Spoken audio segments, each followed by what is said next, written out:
Good morning guys. आज हम last topic की बात करते हैं हमारे चैप्टर की। हमने तीनों मेथड्स कर लिए हैं, income, expenditure and value added. ठीक है, आज हमारा जो टॉपिक है वो क्या है, नॉमिनल और रियल जीडीपी। अब देखो, हर साल हमें पता है कि जब हम अपनी इकोनॉमी की नेशनल इनकम निकालते हैं तो हर साल उसमें कुछ ना कुछ चेंजेस आएंगे, या तो पिछले साल से वो ज्यादा होगी इस साल या फिर पिछले साल से कम होगी। तो ऐसा क्यों होता है? क्योंकि हमारी इकोनॉमी में हर साल या तो इन्फ्लेशन आता है या फिर डिफ्लेशन आता है। ठीक है, ऐसा रेयरली ईयर होता है जिसके अंदर कोई या तो इन्फ्लेशन की कंडीशन नहीं होती या फिर डिफ्लेशन की कंडीशन नहीं होती। ठीक है, तो अब जो इन्फ्लेशन और डिफ्लेशन आता है उससे हमारी इकोनॉमी में बहुत ज्यादा इफेक्ट पड़ता है। ठीक है, ये तो हम सब भी मानते हैं कि या तो हमारी नेशनल इनकम उससे इंक्रीज होगी या फिर डिक्रीज होगी। ठीक है, तो उसी से ही रिलेटेड दो टर्म्स हैं, एक नॉमिनल जीडीपी है और एक रियल जीडीपी है। ठीक है, नॉमिनल जीडीपी का मतलब क्या होता है कि जब हम अपनी नेशनल इनकम जो होती है उसको करंट प्राइसेस पे कैलकुलेट करते हैं। करंट प्राइसेस मतलब जो इस ईयर के जो भी प्राइसेस हैं किसी भी गुड्स एंड सर्विसेज के, हम उसी से हमारी नेशनल इनकम कैलकुलेट करते हैं, वो होता है नॉमिनल जीडीपी। और रियल जीडीपी क्या होता है कि जब हम जीडीपी कैलकुलेट करते हैं, हमारी नेशनल इनकम कैलकुलेट करते हैं एक कांस्टेंट प्राइस पे। कांस्टेंट प्राइस का मतलब एक बेस ईयर होता है जो कि हमारी गवर्नमेंट फिक्स करती है हर थोड़े टाइम पीरियड बाद में। ठीक है, अभी जो हमारा बेस ईयर चल रहा है वो 2013 चल रहा है, बट रिसेंटली गवर्नमेंट देख रही है कि फिर से बेस ईयर चेंज करेगी, शायद वो 17-18 कर देगी। ठीक है, तो बेस ईयर को कैसे डिसाइड करती है कि एक ऐसा ईयर जिसके अंदर हमारी इकोनॉमी में उस ईयर के अंदर बहुत कम या फिर बहुत रेयर ना के बराबर इन्फ्लेशन या डिफ्लेशन होता है। ठीक है, तो उस ईयर को बेस ईयर माना जाता है और ये हर थोड़े टाइम पीरियड बाद गवर्नमेंट चेंज करती है। ठीक है, तो रियल जीडीपी का मतलब होता है कि वो नेशनल इनकम जो कि हम एक बेस ईयर पे कैलकुलेट करते हैं। अब वो कैसे करते हैं अभी हम देखते हैं। ठीक है, सबसे पहले जो नॉमिनल जीडीपी है ये, जैसे कि हमने अभी देखा कि ये करंट प्राइसेस पे कैलकुलेट होती है, चाहे फिर इकोनॉमी में इन्फ्लेशन है चाहे डिफ्लेशन है, उसका हमारी नेशनल इनकम पे कुछ भी इफेक्ट नहीं आता। वो करंट में जो चल रहा है उसके बेसिस पे कैलकुलेट की जाती है। लेकिन रियल जीडीपी में इन्फ्लेशन और डिफ्लेशन को देख के एक बेस ईयर फिक्स किया जाता है और फिर उसके हिसाब से हमारी नेशनल इनकम कैलकुलेट करी जाती है।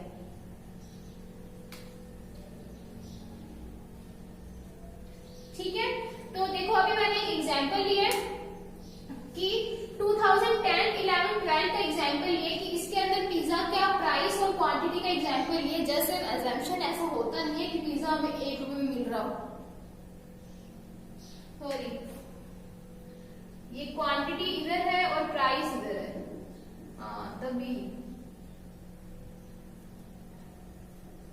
ठीक है, तो देखो अब हम देखते हैं कि एक पिज्जा 100, 2, 153, 200 ऐसी बर्गर की भी है। तो नॉमिनल जीडीपी में हम क्या करते हैं कि प्राइस, कौन सा प्राइस लेते हैं जो करंटली चल रहा है। तो करंटली कौन से हमारी ये प्राइसेस है करंटली। तो अगर हमें 2010 की हमारी जीडीपी निकालनी है तो मतलब 2010 का जो भी प्राइस और क्वांटिटी है हम उसको मल्टीप्लाई प्लस कर लेंगे।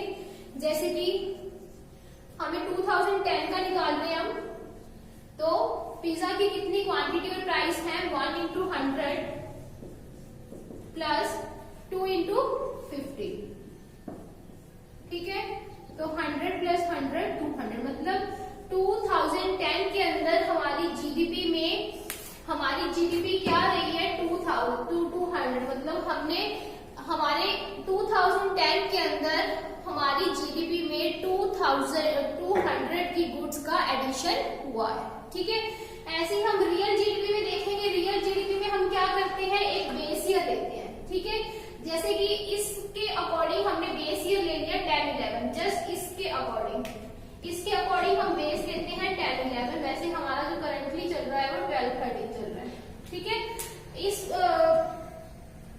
इसके अकॉर्डिंग हमने 10-11 ले लिया। तो 10-11 का मतलब क्या है कि हम जो प्राइस रखेंगे ना, जो हमारे 10 में है, हम हर ईयर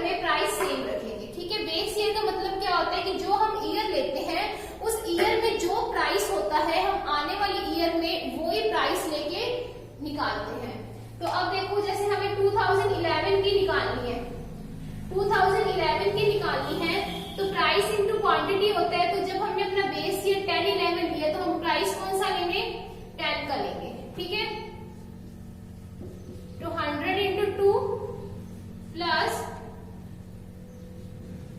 50 इंटू 3, ये चीज समझ में आई। मतलब इसके अंदर हम क्वांटिटी तो हमारे करंट ईयर वाली लेंगे, लेकिन जो प्राइस होगा वो क्या लेंगे, हमारे बेस ईयर वाला लेंगे।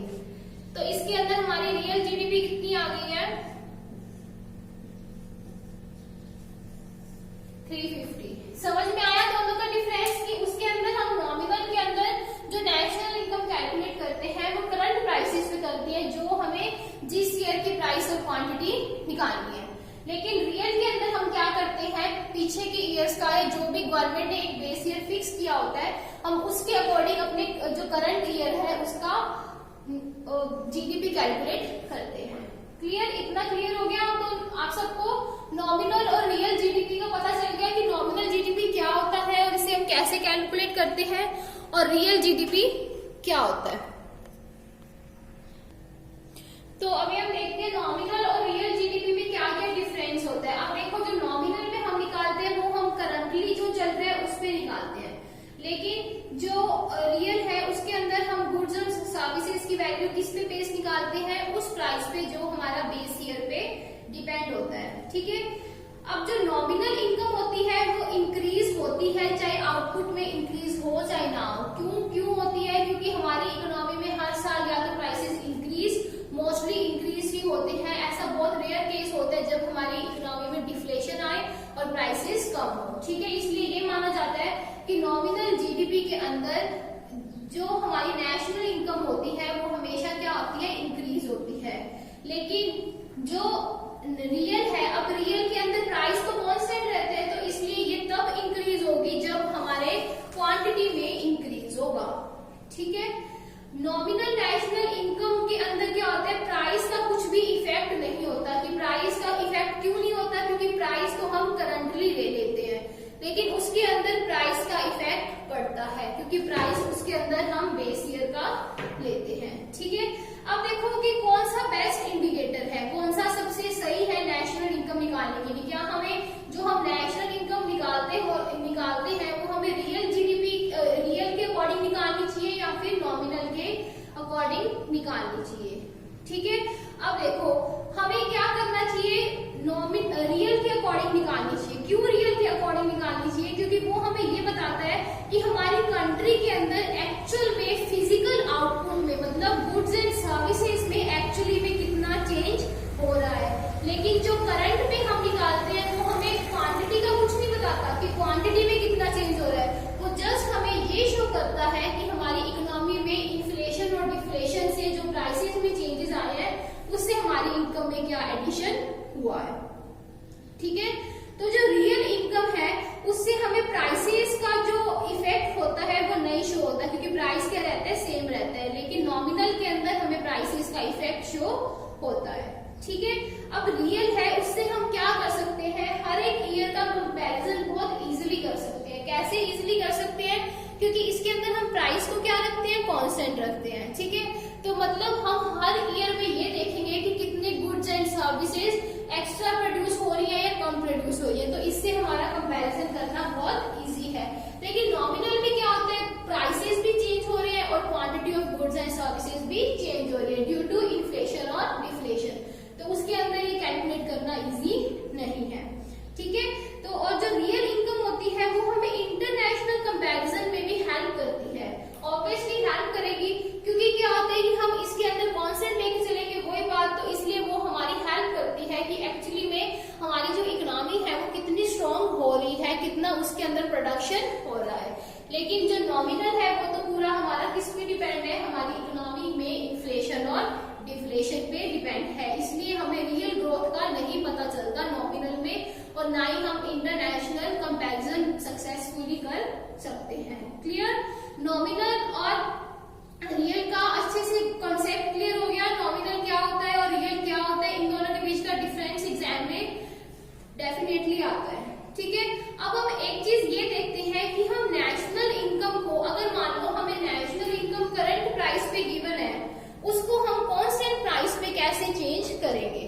ये हमारा इंडेक्स नंबर आप आप सबने देखा होगा कि इंडेक्स नंबर कैसे निकालते हैं, ये +1 में चैप्टर भी था। ठीक है, तो अभी हम कन्वर्जन देखते हैं, कांस्टेंट प्राइस को करंट में कैसे चेंज करेंगे और करंट को कांस्टेंट में कैसे चेंज करेंगे। तो अब हम देखते हैं कि नेशनल इनकम का कैसे कन्वर्जन करते हैं करंट प्राइस से कांस्टेंट प्राइसेस में।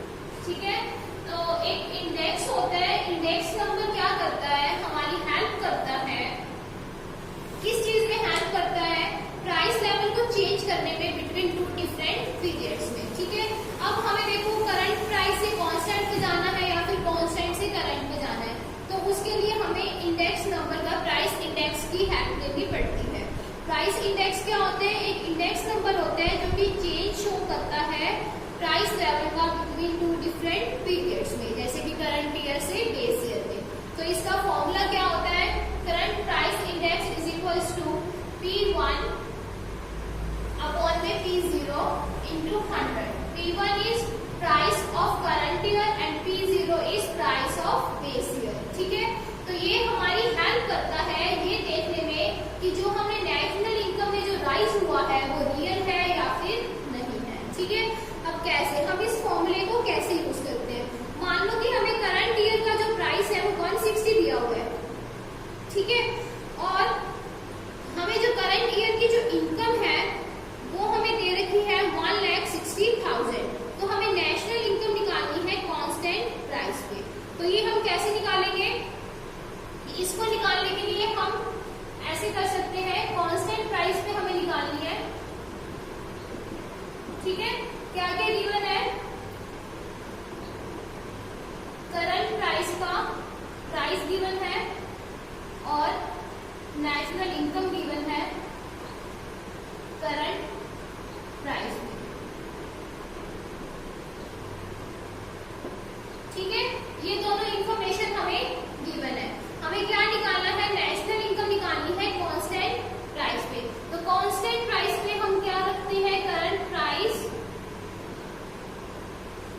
में करंट नेशनल इनकम मल्टीप्लाई 100। ठीक है, तो इससे हम निकालेंगे करंट प्राइस अपॉन में net national income current price upon में करंट प्राइस इंडेक्स।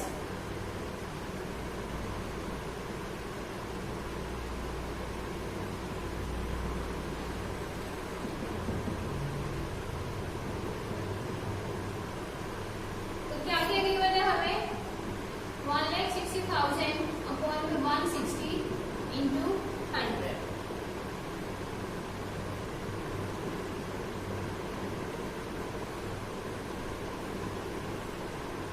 ठीक है,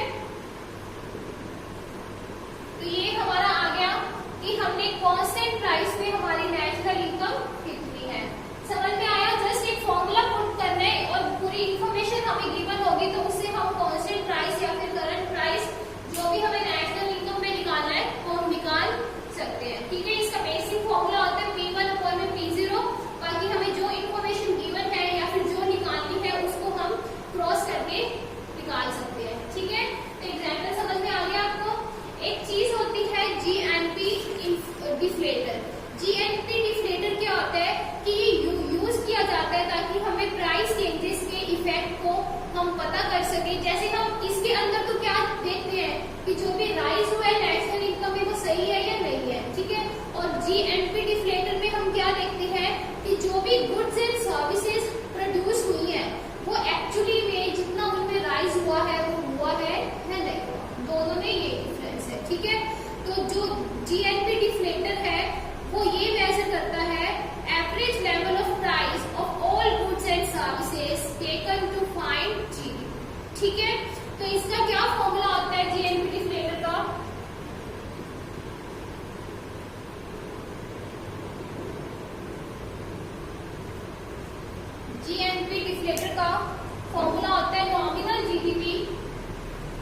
रियल गिवन है 10,000, तो हम डिफलेटर निकाल सकते हैं 30,000 अपॉन में 10,000 इंटू 100, तो इज इक्वल टू में आ गया 300।